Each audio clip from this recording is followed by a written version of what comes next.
TCU faz críticas contundentes à situação fiscal do país. Tribunal de Contas, não é o deputado Marcon, é o Tribunal de Contas. Então, vir aqui dizer que a situação fiscal do país está organizado é não falar com a verdade. Vamos lá, alguns números. Déficit primário, governo Bolsonaro, último ano, 54 bilhões. Déficit projetado para esse ano, governo Lula, 60 bilhões. Saímos de superávit de 54, déficit de 60. Projetado para o ano que vem, 50. Pelo arcabouço fiscal, deveria já ter superávit, não terá. Vamos olhar o déficit nominal. Nominal. Nós saímos de 4,58 último ano, governo Bolsonaro, saindo de uma pandemia para 8,5 déficit nominal 2026. 1 trilhão é o que o governo gasta mais do que arrecada. 1 trilhão. Se isso é organização, ministro, o senhor me perdoe, mas para mim isso é uma desorganização completa e quem está afirmando não sou só eu. A FIT, por exemplo, a agência de risco, considera que países, característica do Brasil, deveriam ter 3,5 de déficit nominal. Nós estamos em 8,5. 8, mais que o dobro. Inflação controlada, ministro. Meu Deus do céu, a gente pode mentir, mas também tudo tem um limite. A gente teve pela 14ª semana seguida boletim Focus do Banco Central. Na última semana, inclusive, deu um pulo sem precedentes, saindo de 5,11 para 5,30. Esse trechinho que você acabou de ver aqui no início não é nada. Não é nada do que o deputado Maurício Marcon vai falar na cara desse novo ministro da Fazenda, do Lulis. E você viu ali, né? Ai, do governo Bolsonaro, ai, o governo Bolsonaro. O Bolsonaro ficou 4 anos ali no poder, não conseguiu comandar muito ali esses 4 anos, porque a esquerda e o judiciário tomaram conta, impediram de fazer certas coisas. O Lula está mais há 20 anos, ou seja, a esquerda, Lula, Dilma, esse pessoal, está mais de 20 anos aí na esquerda, quase 30 anos aí, mas a culpa é de quem? É do Bolsonaro. Que hipocrisia. Eu vou deixar aqui para vocês este vídeo, onde o deputado Maurício Marcon lava a alma dos brasileiros. Sentou a lenha aí para cima desse ministro aí, sem dó. Antes eu só peço que você deixe o seu like, que você clique aqui em hypar, e vamos lá ver. Essa tratorada nem é uma tratorada, é um trator junto com uma grade. Passou aí por cima deste ministro. Vamos agradecendo mais uma vez as intervenções. Eu vou começar endereçando os pontos do deputado Rubens Júnior. De fato, quando a gente... Rubens, obrigado aí pelas palavras e por relembrar junto comigo os pontos e os números da economia. Mas, de fato, a gente precisa agradecer, inclusive, a oposição, os deputados da oposição que aqui estão, porque quando a gente aprovou a isenção do imposto de renda, nós aprovamos por unanimidade. Quando o projeto é bom e bem discutido e construído com abertura política, fica difícil votar contra o projeto. Acho que o projeto do imposto de renda é justamente isso, né? Eu vi agora há pouco, foi do deputado Raul dizendo que a gente precisa cobrar menos tributo de quem está na base da pirâmide e cobrar mais de quem está em cima. É justamente o que nós fizemos. O Rubens foi presidente da comissão da discussão da isenção do imposto de renda e é fundamental que a gente vá construindo esses consensos de bons projetos, que é o que eu tenho feito no Ministério. O deputado Mauro mencionou algumas coisas, mas vou responder aqui ao Mauro, em especial, tratando do tema das bets. Se tem um compromisso que eu tenho, e eu preciso deixar também registrado aqui, é com transparência nesse setor. Então, esses dias teve um pedido na Lei de Acesso à Informação, que por conta de um dado pessoal, que de fato o servidor público da área não pode divulgar, porque também tem dever constitucional de não expor a pessoa privada, ele não respondeu a demanda que chegou. Isso gerou matéria no jornal e tal. Eu falei, olha, eu não quero fazer esse debate, porque eu não tenho que me justificar sobre transparência. Então, de maneira proativa, todos os processos que forem sendo concluídos no Ministério da Fazenda sobre pedido de autorização de bet, eles vão ser prontamente divulgados, sem que haja necessidade de pedido. Terminou o processo, vai estar tudo disponível para consulta. E de maneira também transparente, é preciso dizer quanto que está a arrecadação de bets. A arrecadação é de 9 bi ano, hoje, com o último dado que eu acabei de levantar aqui com o secretário Seron, para responder aí ao que o deputado Mauro Benevides colocou. Sobre PEC do Banco Central, foi um outro tema colocado pelo Mauro. Veja, o que a gente tem que, da forma como eu vejo a gestão pública brasileira, o caso do Banco Central é o caso de outras agências. Quando eu olho para a CVM, para a SUSEP, para o CAD, para a Anvisa, para a NPD, para a ANP, enfim, não vou ficar citando todos. Todos tiveram um problema, porque não teve nenhuma contratação de servidor público nos governos Temer e Bolsonaro. Não se contratou ninguém. Não aumentou salário. Aí vem o pessoal dizer, não, mas está todo mundo saindo. Você não tinha incentivo, não tinha meta de produtividade, não tinha incentivo remuneratório, as pessoas necessariamente podem sair, né? Estão livres para sair. Não teve orçamento a mais, de fato. Você teve, olha o que a gente viu no governo Bolsonaro, o caso em especial na gestão Roberto Campos Neto, o caso do Banco Master, que nasce com falha de supervisão do Banco Central. Então, de fato, você tem questões que o Banco Central, como outras agências, precisam ser fortalecidas. O grande ponto aqui, do meu ponto de vista, é que a gente não pode, a pretexto de fortalecer institucionalmente o Banco Central, criar uma série de distorções, seja na contabilidade pública, seja do ponto de vista de auditabilidade das regras do Banco Central, seja do ponto de vista de discussão orçamentária, discussão de pessoal. É preciso fortalecer sim a instituição do Banco Central, como é preciso fortalecer a CVM, a SUSEP e as outras agências, sem que a gente tenha uma espécie de novo poder da República, que pode mandar projeto de lei, que não se submete à auditoria da CGU. E isso eu vejo com preocupação, até inclusive para a proteção do Banco Central, que acho que tem que estar bastante dentro das regras do jogo. O Mauro comentou, a regulamentação da tributária, a reforma tributária, ela nos impõe um desafio que não existia antes, que é o seguinte: nós temos um tributo sobre o consumo. Em vez de 5, que é ICMS, ISS, PIS, COFINS e IPI, nós vamos passar a ter um tributo. Um tributo. Esse é um tributo que é coletado pelo governo federal na frente do CBS e coletado pelos governos estaduais e municipais na frente do IBS. Mas a regra é uma e a solução de conflito tem que ser por um caminho só. O que aconteceu no país? Nós vamos ter que sentar com representantes de estados e municípios para definir essa regulamentação. E a primeira regulamentação, respondendo ao que o Mauro colocou, já foi editada. O Conselho Gestor do CBS, do IBS, que é Estados e Municípios, junto com a Receita Federal, a gente já expediu a primeira regulamentação. Ela é grande, mas é uma. Nós temos uma regra, depois das leis que o Congresso aprovou, um decreto e uma resolução do Comitê Gestor que regulam a tributação do consumo no país, já divulgada. Gasto tributário. É importante agradecer de novo o Congresso, porque a gente conseguiu, você veja, no governo anterior, teve uma PEC que disse que tem que ser revisto o gasto tributário. Do que aconteceu de 2021, quando essa PEC foi aprovada, até quando a gente entrou? Aumentou o gasto tributário. Aumentou. E o que nós estamos fazendo pela primeira vez de novo? Nós estamos cortando o gasto tributário. E o que nós estamos cortando linear esse ano? 10%, que são os 20 bi que o Mauro mencionou. O que nós precisamos fazer daqui para frente? Ponderar o que tem de gasto tributário com o que tem de ganho para a economia e para a sociedade. Se não justificar, em termos de ganho de eficiência, geração de emprego, esse gasto tributário tem que ser revisto. Isso tem que ser revisto de maneira periódica. O deputado Bongás me sugeriu e me instou a falar sobre a relação com os Estados Unidos e os efeitos da guerra e como nós estamos mitigando isso. Primeiro, me preocupa, quando a gente olha para uma relação desequilibrada entre nações soberanas, que você possa ter intervenção indevida. Então eu acho, Bongás, minha opinião, quem tem que cuidar do crime organizado brasileiro é a polícia brasileira. São os investigadores brasileiros. É a polícia dos estados, de oposição, de situação, mas é o policial brasileiro que tem que ser valorizado e é o policial brasileiro que tem que ser pensado e protegido para fazer o combate ao crime organizado. É a Receita Federal e os nossos auditores que tem que ter informação para combater o fluxo financeiro. É o nosso COAF que tem que ser fortalecido. Nós não temos que fortalecer potência estrangeira para inibir ou constranger a soberania do país até para lidar com isso. E o que o presidente Lula disse ao presidente Trump, quando esteve com ele, é o seguinte: tudo que você tiver de informação sobre o crime organizado no Brasil, compartilhe comigo que nós vamos atuar. Não tem outro motivo. Se tem uma conta bancária que tem recurso do crime organizado, é só informar o Brasil, a Polícia Federal, o Judiciário Brasileiro, a Polícia Brasileira vai tomar conta e vai certamente encerrar essa conta e responsabilizar os criminosos. Então, quem responde e quem deve responder pelo combate ao crime organizado no Brasil é o Brasil. Nós não temos que nos socorrer e pedir ajuda de outra nação para isso. Por isso que quando a gente teve tarifa unilateral e prejudicou vários setores no Brasil, apesar da comemoração de alguns, prejudicou muitos setores. Eu tive com o presidente Alckmin com o setor de madeira. E o empresário disse assim: eu desenvolvi um produto aqui na minha madeireira há 10 anos para atender a regra fitossanitária lá da Anvisa do Texas, para enquadrar a minha caixa de madeira no tratamento do clima do Texas, para encaixar no caminhão que transporta legume e verdura dentro do Texas, e agora o meu comprador de lá, que compra todo ano uma quantidade fixa, diz que não vai mais comprar. Agora, como é que eu vou pegar uma madeira que é pensada para o clima dos Estados Unidos, atende a regra americana, e vou vender para outro país? O que a gente fez? Brasil soberano, o governo não vai deixar o empresário brasileiro sofrer com uma medida que não nos pertence, é totalmente fora, alheio à nossa administração, e a gente fez isso, foi muito bem sucedido, conseguimos segurar uma tarifa injusta. Até porque uma coisa que eu disse ao secretário do Tesouro dos Estados Unidos: a grande discussão do G7 é que o mundo está desbalanceado. A China não está consumindo como antes e tem exportado bens e serviços para o resto do mundo.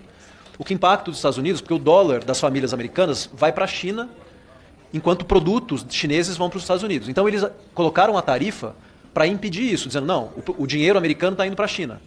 E isso está causando um desequilíbrio de fluxo entre Estados Unidos e China. Mas quando você olha para o Brasil, é como se o Brasil fosse os Estados Unidos e os Estados Unidos fosse a China. Hoje, a gente manda dinheiro gerado com a nossa riqueza, com a força de trabalho da população brasileira, para os Estados Unidos mais do que eles para nós. Nós estamos comprando medicamento da indústria farmacêutica, nós estamos comprando serviço de tecnologia da informação, serviço de nuvem.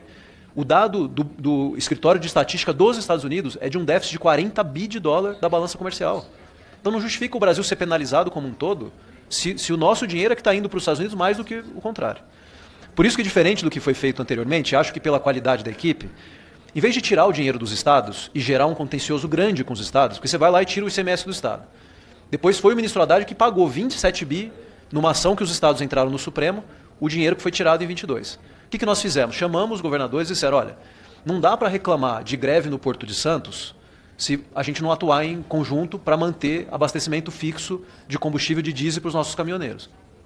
Não dá para reclamar de possível greve de transporte público no Distrito Federal se a gente não atuar em conjunto para garantir que o serviço de transporte público aqui tenha diesel para rodar. Não dá para estados que têm agronegócio forte reclamar de impacto na logística de abastecimento se a gente não garantir que o diesel esteja disponível e a um custo razoável para a nossa malha logística. E os estados concordaram. Veja, aqui não é o governo federal. Eu sentei com todos os governadores, inclusive da oposição, e disse, vamos dividir a conta. Os estados pagam metade e a União vai pagar metade de ICMS. Eu, inclusive, estou pagando uma conta que não é minha. E nós fizemos isso num grande acordo com todos os estados. Aqui não cabe... Para quê? Para que a população brasileira não arque com o custo da guerra. Simples assim. Além disso, a gente tirou tributo de combustível, a gente criou subvenção pontual durante 2 meses para ver o que vai acontecer.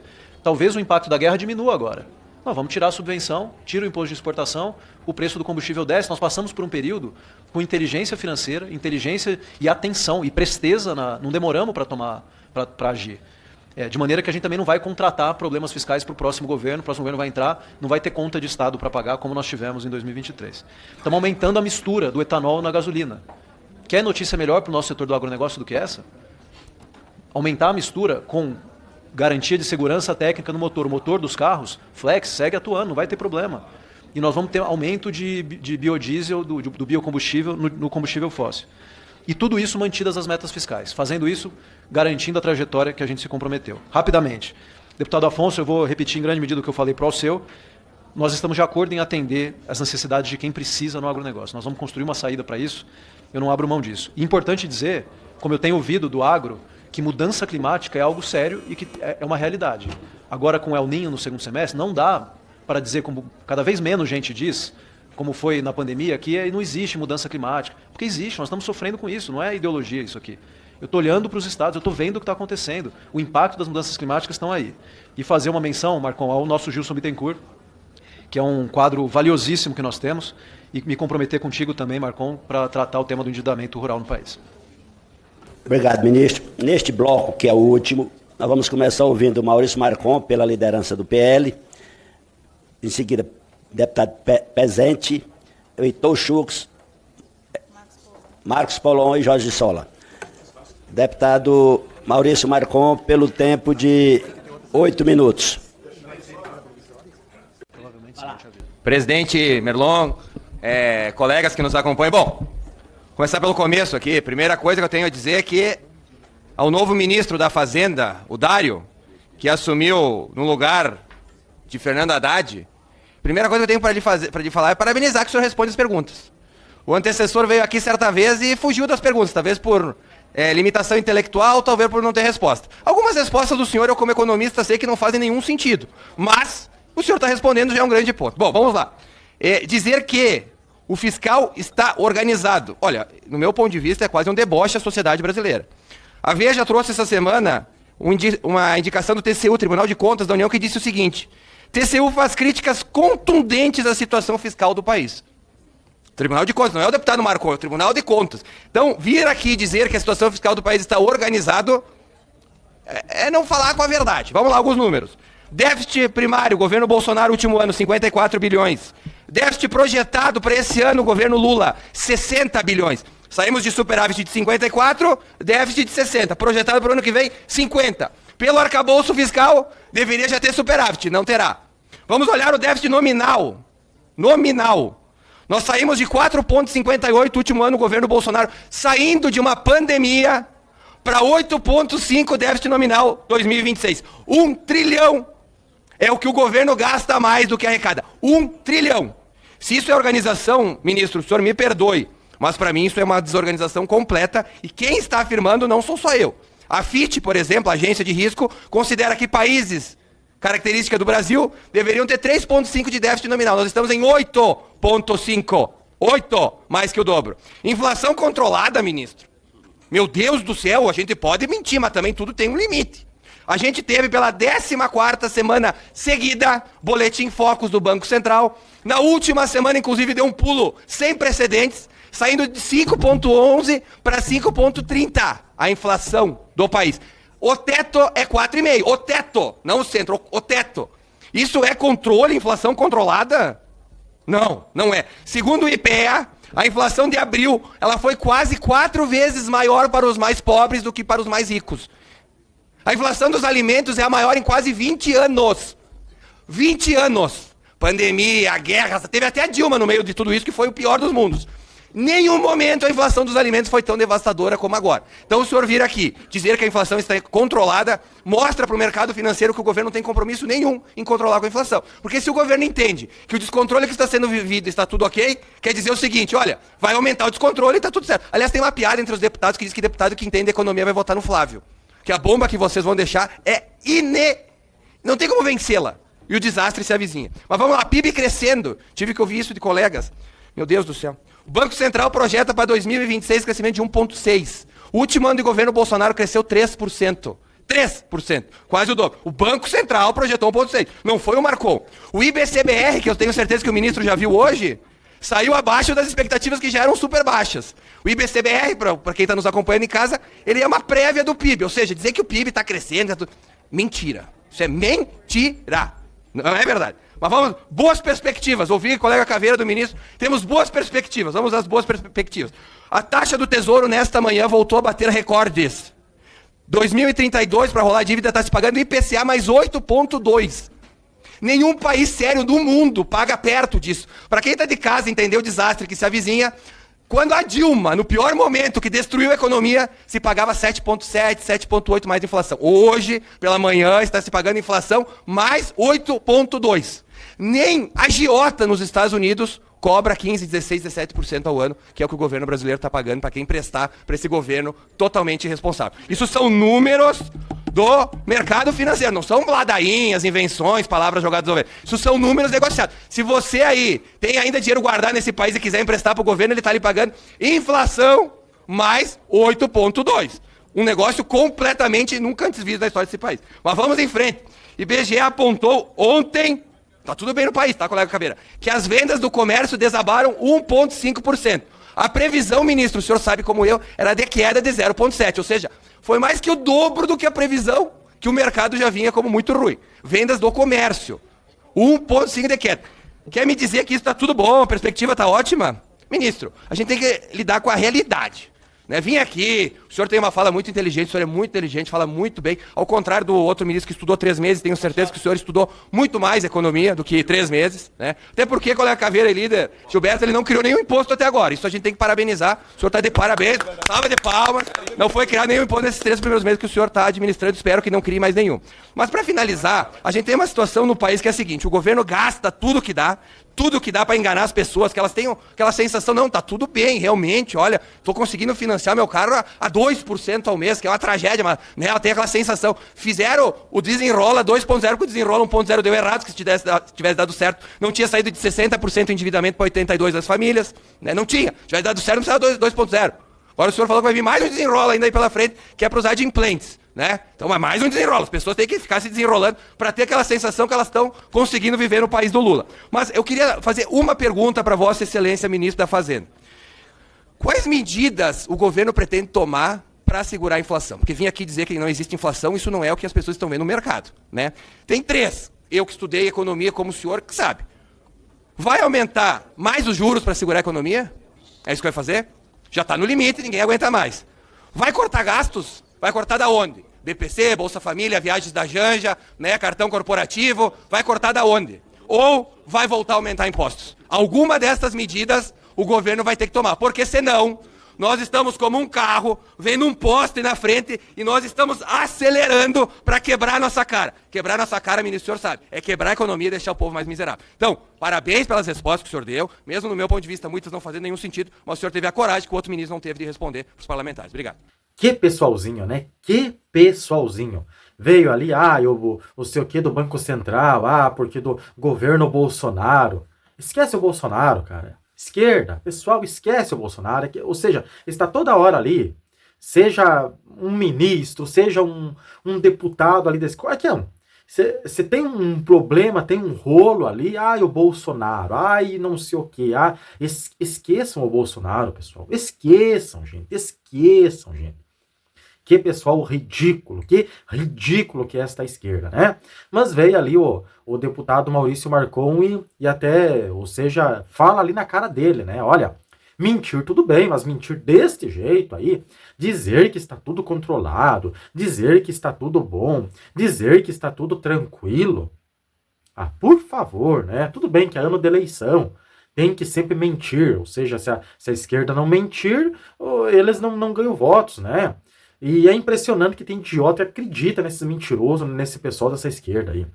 Bom, é um verdadeiro fiasco. Mas e aí, qual é a sua opinião? Deixa aqui nos comentários. Antes aqui, pessoal, não deu o seu like ainda, não clicou no hypar, faça isso para o YouTube não deixar o vídeo aqui parado.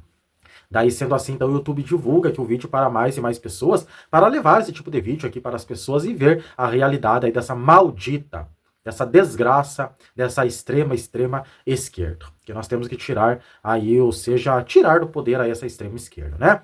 Deixe então o seu comentário, deixe o seu like, clica aqui em hypar. Eu te espero agora no próximo vídeo.